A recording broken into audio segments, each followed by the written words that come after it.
Hi, my name's Will, and I enjoy playing electronic music as Electronin. Welcome to my channel. If you enjoy what you see in this video, please remember to like and subscribe. In this video, I'm going to review a stand for the SP-404.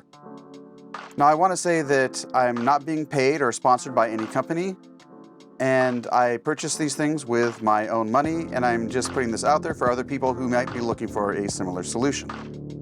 So a few years ago, I had purchased a series of tablet holders for some iPads for a class I was designing.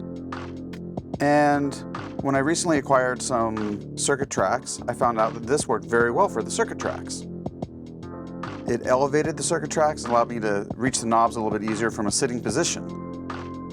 It also worked well with the Roland SH-4d, but it was rather awkward for my SP-404.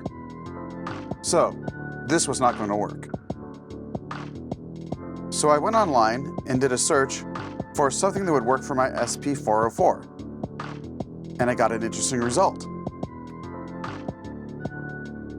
This is the Astropad Compact Easel.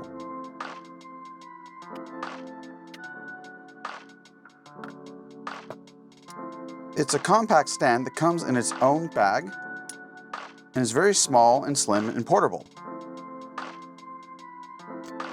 All you do is pull out these two sides like this, and you get the formation of the stand. And this is really nice because I can kind of set it to whatever width I like. On the back side, it has these little feet that come out that allow you to set the level.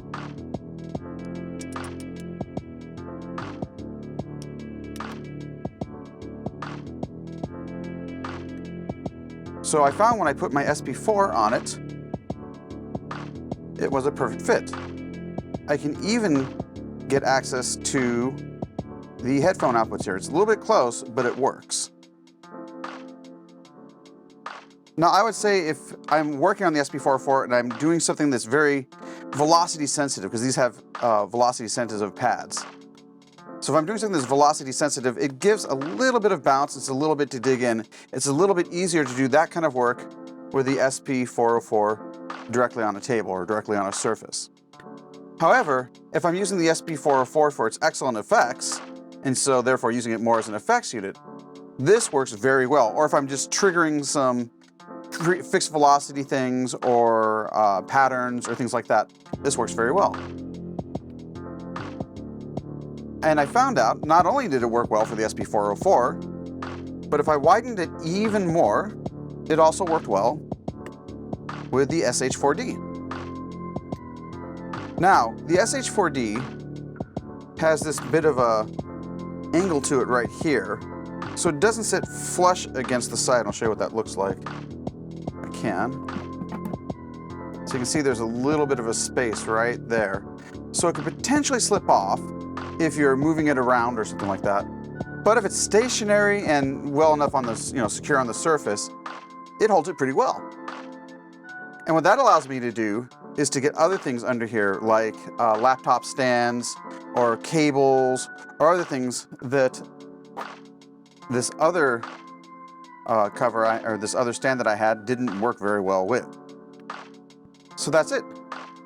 The one thing I will say is that if you're moving the Astropad from one position to another and you happen to grab these, they'll just collapse, and then the spring brings it back up into its position. So it's possible to lose your setting here when you move it. But if you kind of grab it under here and avoid touching those or having anything interrupt these, it works pretty well. That's the only caveat I have about it. And then yeah, to put it away, just do that, fold it up, and it goes right back into its bag. And is all ready to travel to a gig.